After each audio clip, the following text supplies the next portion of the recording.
নমস্কাৰ বন্ধু বান্ধৱীসকল, আপোনালোক আটাইকে পুনৰবাৰ মোৰ চেনেললৈ স্বাগতম জনাইছোঁ।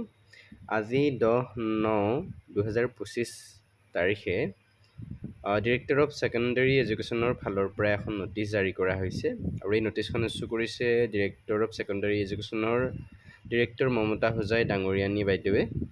আৰু নটিচখন ইছ্যু কৰিছে টেট কাম ৰিক্ৰুইটমেণ্ট এক্সামিনেশ্যন যিসকলে ইতিমধ্যে পাছ কৰি ভেৰিফিকেশ্যন সম্পূৰ্ণ কৰিছে তেখেতসকলৰ বাবে এই নটিচখন জাৰি কৰিছে।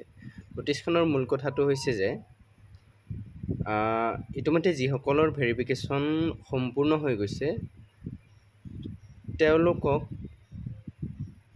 এমপ্লয়মেণ্ট এক্সচেঞ্জ ৰেজিষ্ট্ৰেশ্যন কাৰ্ডখন বনাই থ'ব দিছে বা আপডেট কৰি থ'ব দিছে, যাতে প্ৰয়োজনত তেওঁলোকে এইখন বিচাৰিব পাৰে। সেইবাবে কেণ্ডিডেটবিলাকক এই ক্ষেত্ৰত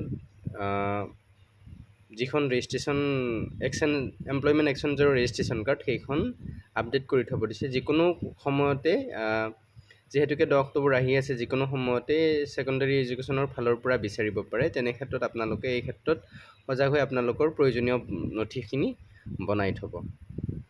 আৰু যদি এই ভিডিঅ'টো ভাল পালে তেনেহ'লে লাইক কমেণ্ট শ্বেয়াৰ কৰি দিবলৈ নাপাহৰিব, আৰু যদি চেনেলটোত নতুনকৈ আহিছে তেনেহ'লে ছাবস্ক্ৰাইব কৰি দিব।